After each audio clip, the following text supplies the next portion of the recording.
اسرائیل راغ تر نبی آخر زمانہ روح راکڑا مہربان سردار د مدینی روح راکڑا مہربان سردار د مدینی بسم اللہ الرحمن الرحیم۔ شروع اللہ کے نام سے جو بڑا مہربان اور نہایت رحم والا ہے۔ آپ صلی اللہ علیہ وآلہ وسلم نے وحی کے رک جانے کے زمانے کے حالات بیان فرماتے ہوئے کہا کہ ایک روز میں چلا جا رہا تھا کہ اچانک میں نے آسمان کی طرف ایک آواز سنی اور میں نے اپنا سر آسمان کی طرف اٹھایا۔ کیا دیکھتا ہوں کہ وہی فرشتہ جو میرے پاس غار حرا میں آیا تھا وہ آسمان و زمین کی بیچ میں ایک کرسی پر بیٹھا ہوا ہے۔ میں اس سے ڈر گیا اور گھر آنے پر میں نے پھر کمبل اوڑھنے کی خواہش ظاہر کی۔ اس وقت اللہ پاک کی طرف سے یہ آیات نازل ہوئیں: اے لحاف اڑ کر لیٹنے والے، اٹھ کھڑا ہو اور لوگوں کو عذاب الہی سے ڈرا اور اپنے رب کی بڑائی بیان کر اور اپنے کپڑوں کو صاف رکھ اور گندگی سے دور رہ۔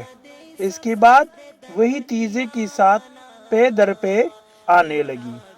رسول اللہ صلی اللہ علیہ وآلہ وسلم نزول قرآن کے وقت بہت سختی محسوس فرمایا کرتے تھے، اور اس کی علامتوں میں سے ایک یہ تھی کہ یاد کرنے کے لیے آپ اپنے ہونٹوں کو ہلاتے تھے۔ ابن عباس رضی اللہ عنہما نے کہا، میں اپنے ہونٹ ہلاتا ہوں جس طرح آپ ہلاتے تھے۔ سعید کہتے ہیں، میں بھی اپنے ہونٹ ہلاتا ہوں جس طرح ابن عباس رضی اللہ عنہما کو میں نے ہلاتے دیکھا۔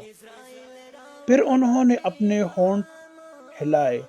ابن عباس رضی اللہ عنہما نے کہا، پھر یہ آیت اتری کہ اے محمد، قرآن کو جلد جلد یاد کرنے کے لیے اپنی زبان کو نہ ہلاؤ، اس کا جمع کر دینا اور پڑھا دینا ہمارا ذمہ ہے۔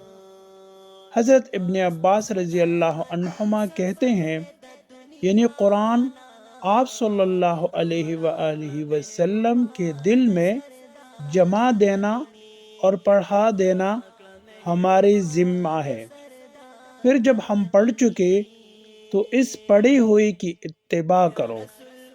ابن عباس رضی اللہ عنہما فرماتے ہیں، اس کا مطلب یہ ہے کہ آپ اس کو خاموشی کے ساتھ سنتے رہو، اس کے بعد مطلب سمجھا دینا ہمارے ذمہ ہے۔ پھر یقیناً یہ ہماری ذمہ داری ہے کہ آپ اس کو پڑھو، یعنی اس کو محفوظ کر سکو۔ چنانچہ اس کے بعد جب آپ کے پاس حضرت جبرائیل علیہ السلام وحی لے کر آتے تو آپ توجہ سے سنتے۔ جب وہ چلے جاتے تو رسول اللہ صلی اللہ علیہ وآلہ وسلم اس وحی کو اس طرح پڑھتے جس طرح حضرت جبرائیل علیہ السلام نے اسے پڑھا تھا۔ رسول اللہ صلی اللہ علیہ وآلہ وسلم سب لوگوں سے زیادہ جواد یعنی سخی تھے، اور رمضان میں دوسرے اوقات کے مقابلے میں جب جبرائیل آپ صلی اللہ علیہ وآلہ وسلم سے ملتے بہت ہی زیادہ جود و کرم فرماتے۔ جبرائیل علیہ السلام رمضان کی ہر رات میں آپ صلی اللہ علیہ وآلہ وسلم سے ملاقات کرتے اور آپ صلی اللہ علیہ وآلہ وسلم کے ساتھ قرآن کا دورہ کرتے۔